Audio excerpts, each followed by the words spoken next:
स्वागत है आपका खबर हिमाचल से में और मैं आपके साथ रीना सहोत्रा। मुख्यमंत्री सुखविंदर सिंह सुक्खू द्वारा भाजपा में शामिल हुए 6 कांग्रेस बागियों को लेकर लगातार तीखी टिप्पणियां की जा रही हैं और 15-15 करोड़ में बागी नेता बिके हुए हैं। मुख्यमंत्री ने बीते कल ही चुनाव प्रचार के दौरान ये बात कही है कि जिसको लेकर बीजेपी भी सीएम पर पलटवार कर रही है। भोरंज से कांग्रेस विधायक सुरेश कुमार ने शिमला में सीएम की टिप्पणियों को सच करार देते हुए कहा कि भाजपा को आड़े हाथों लिया है और कहा है कि सच सुनकर भाजपा तिलमिला गई है। सुरेश कुमार ने कहा कि जिस तरह से हाल ही में भाजपा द्वारा सरकार को तोड़ने का प्रयास किया गया है, उससे साफ है कि 6 बागी कांग्रेस नेताओं को खरीद फरोख्त हुई है। भाजपा अगर पाक साफ है तो सीएम के बयानों को लेकर कोर्ट जाए। प्रदेश की जनता भली भांति जानती है और आने वाले चुनावों में कांग्रेस के प्रत्याशियों को जिताकर कांग्रेस पार्टी को मजबूत बनाने का मन बना रखा है। वहीं सुरेश कुमार ने कहा कि कांग्रेस ने भी अपना प्रचार शुरू कर दिया है और चुनावी प्रक्रिया को चलते ही जल्द से जल्द प्रत्याशियों की घोषणा भी दिल्ली में चल रही बैठकों के बाद कर दी जाएगी।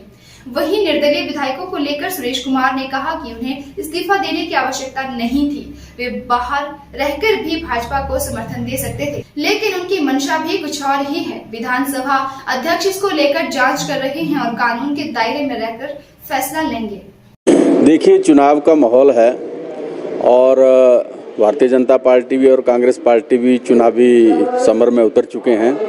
ऐसे में दोनों तरफ से जो हैं वो एक दूसरे के जो बातें हैं वो की जाती हैं और इसी संदर्भ में माननीय मुख्यमंत्री जी ने भी जो है भाजपा के ऊपर जो है वो कटाक्ष किया है और उसमें भारतीय जनता पार्टी को जब सच्चाई मुख्यमंत्री जी ने कही तो उनको कहीं ना कहीं वो बात चुभी और वो तिलमिलाए और ऐसे तिलमिलाट में वो ऐसे मुख्यमंत्री जी के ऊपर आरोप लगा रहे हैं।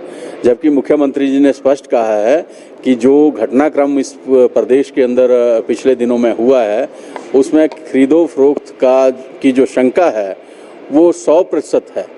कोई भी इतना बड़ा कार्य जो है खरीदो फरोख्त के बिना नहीं हो सकता है। तो वही बात मुख्यमंत्री जी ने कही है और इसमें भी अगर विपक्ष को लगता है कि वो पाक साफ हैं, उनका दामन साफ है, तो वो कोर्ट में जा सकते हैं, इसमें कोई दो राय नहीं है। सुरेश जी, अगर बात की जाए, इंडिपेंडेंट भी लगातार ये मांग कर रहे हैं कि उनका इस्तीफा नहीं लिया जा रहा है, तो कहीं ना कहीं कांग्रेस वेंटिलेटर पे है और कांग्रेस में कहीं डर, हार को लेकर डर बना हुआ है, इसलिए वो इस्तीफा नहीं स्वीकार कर रहे। तो आपका क्या मानना है? देखिए, जहाँ तक 3 निर्दलीय विधायकों के इस्तीफे की बात है, हालांकि आवश्यकता नहीं थी निर्दलीय जो विधायक हैं उनको इस्तीफा देने की, क्योंकि वो पहले से ही निर्दलीय हैं।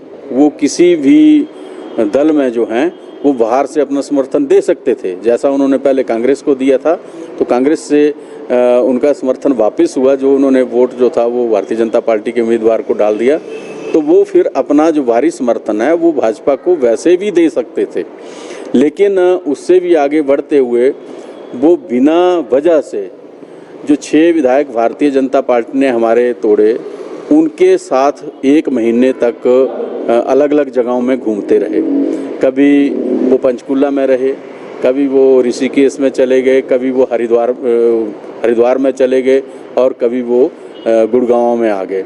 तो उनका कोई ऐसे भागने का औचित्य नहीं था, उनको कोई उनके पीछे पड़ा नहीं था।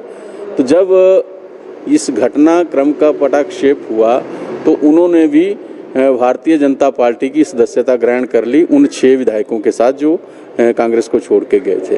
तो इससे साफ जाहिर होता है कि कहीं ना कहीं इन लोगों की जो मंशा है वो भी अलग थी। ऐसे में उन्होंने अपना त्यागपत्र जो है वो माननीय अध्यक्ष विधानसभा को दिया है।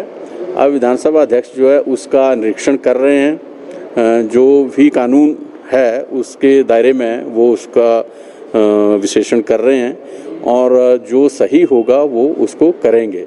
लेकिन इतना अवश्य है कि प्रदेश की जनता के मन में शंका हुई है कि आखिर इन 3 लोगों का जो त्यागपत्र देना है उसके पीछे क्या वजह है, ये शंका पूरे प्रदेश में बनी हुई है। सुरेश, जो चुनाव प्रचार अभियान है वो कांग्रेस पार्टी का आरंभ हो चुका है। रही बात उम्मीदवार उतारने की, वो हमारे उम्मीदवार भी लगभग तय हैं। आज भी हमारी बैठक है, कल भी बैठक है, उसमें वो उनकी घोषणा कर दी जाएगी। क्योंकि कांग्रेस पार्टी का जो उम्मीदवार तय करने का जो प्रोसेस है वो एक प्रक्रिया है और उस प्रक्रिया से कांग्रेस गुजर रही है। बहुत जल्द जो उसकी लिस्ट निकाल दी जाएगी। जहाँ तक विधानसभा के उपचुनावों की बात है तो भारतीय जनता पार्टी के पास तो जो 6 कांग्रेस के विधायक यहाँ से छोड़ के गए या भाग के गए, उनके पास तो उनको टिकट देनी थी, उनकी तो मजबूरी थी उनको टिकट देना, तो उनको तो कोई ऐसा विकल्प ढूंढना नहीं था, तो उन्होंने उनकी घोषणा कर दी। जबकि कांग्रेस पार्टी को विधानसभा के उपचुनावों के लिए भी उसी प्रक्रिया से गुजरना है और वो प्रोसेस जारी है। फील्ड का सर्वे किया जा रहा है और सर्वे में जो बेहतर होगा वो तो टिकटों की घोषणा हमारी तरफ से कर दी जाएगी। और इतना ज़रूर है कि प्रदेश की जनता अब ठाकुर सुखविंदर सिंह सुक्खू जी को और मजबूत करना चाहती है। जो घटनाक्रम पीछे हुआ उसको देखते हुए ये 6 की 6 सीटें जो हैं प्रदेश की जनता कांग्रेस पार्टी की झोली में डालना चाहती है, ये बात निश्चित है। खबर हिमाचल से के लिए शिमला से विशाल सूद की रिपोर्ट। नमस्कार।